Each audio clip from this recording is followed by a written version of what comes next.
So today I wanted to share my Jaeger-LeCoultre Reverso Tribute monoface in rose gold. And this is the 2026 edition. So it's smaller at 40.1 millimeters by 24.4 millimeters.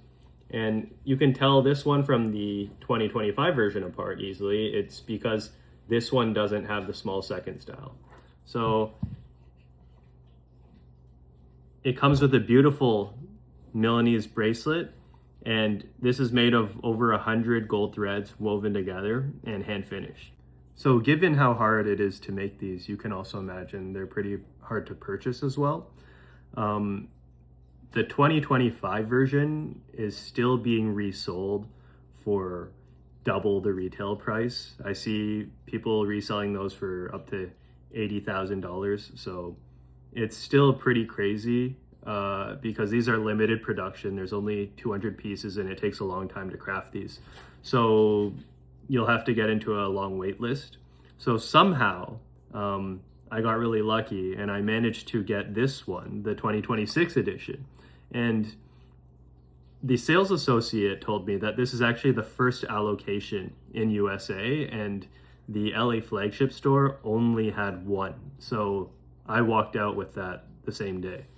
And I believe that it's the first one because this was actually announced on May 21st, and I had gone to the boutique on May 20th, and they had just received the piece, and they said, you know, I could purchase it. I had a great conversation with the sales associate, and I think she really saw how much I love JLC. Like it's no secret that JLC is my favorite brand out there, and you know, I was just super enthusiastic, and when I saw this, I thought I definitely had to have it. And lucky for me, my SO gifted it to me. And this is the first watch she's ever given me. So very special piece to me. And, you know, good on the sales associate too, because, you know, if I was ill-intentioned, I definitely could resell this for more than double retail, I think, as people are doing. But, you know, this will probably be the first one for a while that you'll see around, because you can see on their website, you can only waitlist for this piece. So yeah, this is a mono face, and you can see right here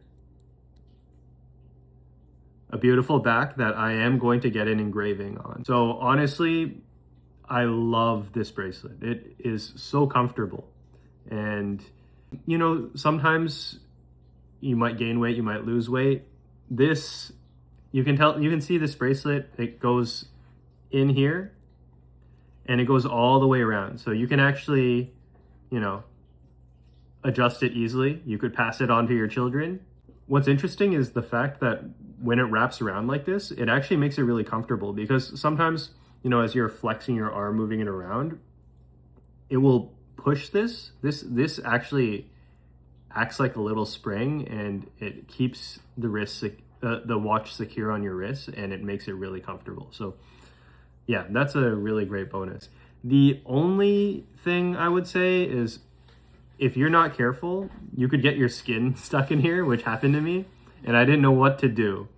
The trick is, don't pull back or forth if your skin gets stuck. Just simply, like, if your wrist is inside, just simply pull out a bit and it will unstick itself. Like, but it's not anything crazy. Like, you're not going to bleed or anything. It's just a little annoying.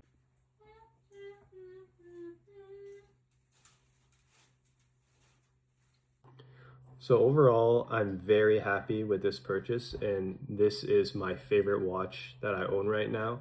I think everyone should go out and check out Jaeger-LeCoultre and get something from them. They're all really great.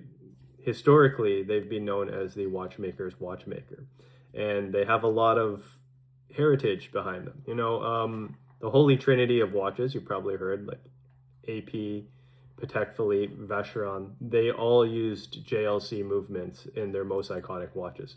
So the Royal Oak, the original Royal Oak used a JLC movement. The Patek Philippe Nautilus also used a JLC movement.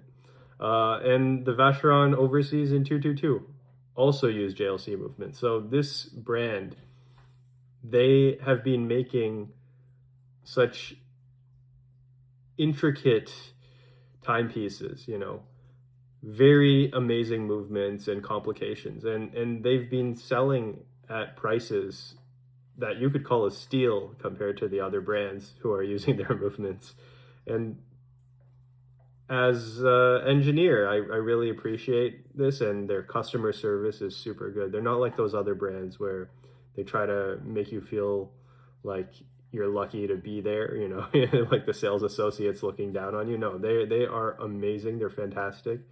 And that's what luxury used to be about. I don't know what happened. I think sometime during COVID, maybe some influence from Hermes, that people, you know, they want to make a lot of, you know, scarcity, and they look down on you, and some, you know, a lot of masochists in this market. And, you know, I remember growing up never having to deal with that. So, you know, when I used to have a personal shopper and everything, you know, so yeah, luxury went on its side to appeal to weird people. And I'm just glad that JLC has stuck to their roots, and I support this brand 100%.